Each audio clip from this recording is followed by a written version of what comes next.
এক ইউক্রেন যুদ্ধই পারমাণবিক ও জীবাণু অস্ত্র ছাড়া বাকি সব অত্যাধুনিক সমরাস্ত্রের সমাবেশ দেখিয়ে দিল। এর মধ্যে অন্যতম হচ্ছে ড্রোন, যেখানে উভয় পক্ষই তাদের সবশেষ প্রযুক্তির ড্রোনগুলো দেখিয়ে দিয়েছে। ইউক্রেনের ড্রোনগুলো কিছু তার নিজের তৈরি, কিছু যুক্তরাষ্ট্র থেকে পাওয়া, কিছু ইউরোপীয় মিত্র থেকে, কিছু পাওয়া নেটো থেকে, আর রাশিয়া নিজের তৈরির পাশাপাশি বাকিগুলো পেয়েছে ইরান থেকে।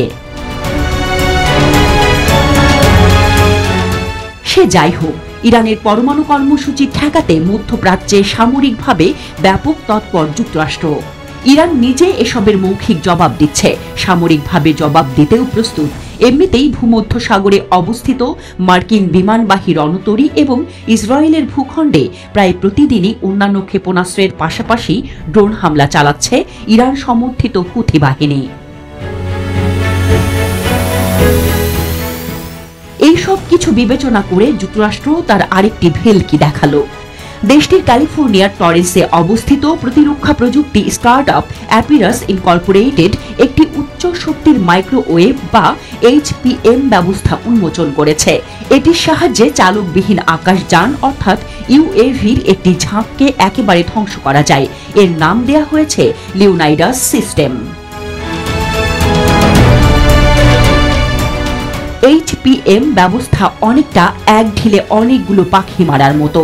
এই ব্যবস্থা দিয়ে বিশাল এলাকা জুড়ে ধেয়ে আসা ড্রোনের ঝাঁককে অচল করার জন্য ইলেকট্রোম্যাগনেটিক পালস ছোড়া হয়।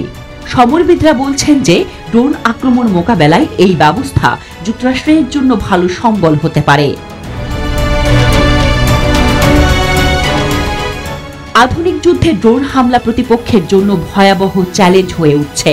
বর্তমান আকাশ প্রতিরক্ষা ব্যবস্থা ও বিমান বিধ্বংসী অস্ত্র দিয়ে অত্যাধুনিক অথচ সস্তা এই অস্ত্র ড্রোনকে দমানো কষ্টকর হয়ে যাচ্ছে। ডিরেক্টেড এনার্জি টেকনোলজির সাহায্যে লিওনাইডাস সিস্টেম এসব চ্যালেঞ্জ মোকাবেলা করতে পারে।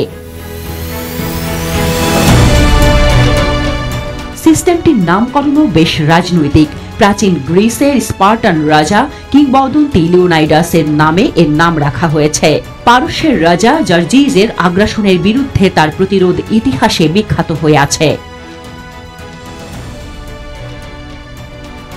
লিওনাইডাসের মতো HPM সিস্টেম 300 মেগাহার্টজ থেকে 300 গিগাহার্টজ পর্যন্ত ইলেকট্রোম্যাগনেটিক তরঙ্গ তৈরি করে।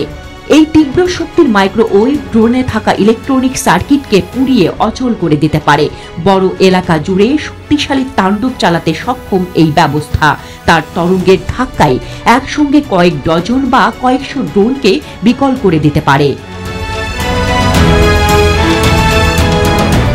পুরনো HPM ব্যবস্থাগুলির প্রযুক্তি ছিল ভ্যাকুয়াম টিউব নির্ভর, ফলে ভারী আর ভঙ্গুর ছিল। কিন্তু সলিড স্টেট ইলেকট্রনিক্সের সাম্প্রতিক উন্নতির ফলে লিওনাইডাসের মতো ব্যবস্থা মাইক্রোওয়েভ তৈরিতে সেমিকন্ডাক্টর ডিভাইস ব্যবহার করে, ফলে এটি তুলনামূলক টেকসই, ছোট আর সহজে ব্যবহারযোগ্য। দেশটি কমপক্ষে 6টি দূরপাল্লার স্টিলথ B2 স্পিরিট বোমারু বিমান ভারত মহাসাগরের ব্রিটিশ দ্বীপ ডিয়েগো গার্সিয়ায় পাঠিয়েছে। দেশটির দাবি ইরানকে তার কথিত পারমাণবিক অস্ত্র কর্মসূচি বাতিল করতে হবে এবং মধ্যপ্রাচ্য জুড়ে কথিত প্রক্সি সশস্ত্র গোষ্ঠীগুলোকে সমর্থন দেওয়া বন্ধ করতে হবে। কিন্তু মার্কিন অধ্যত্বের কাছে ইরান মাথা নত করবে না। এখন ইরান যদি আক্রান্ত হয় তাহলে দেশটি তার ড্রোনের পরাক্রম নিজেই দেখাবে। সম্ভবত বিষয়টি মাথায় রেখেই নতুন এক অস্ত্র ডিজাইন করেছে মার্কিন যুক্তরাষ্ট্র।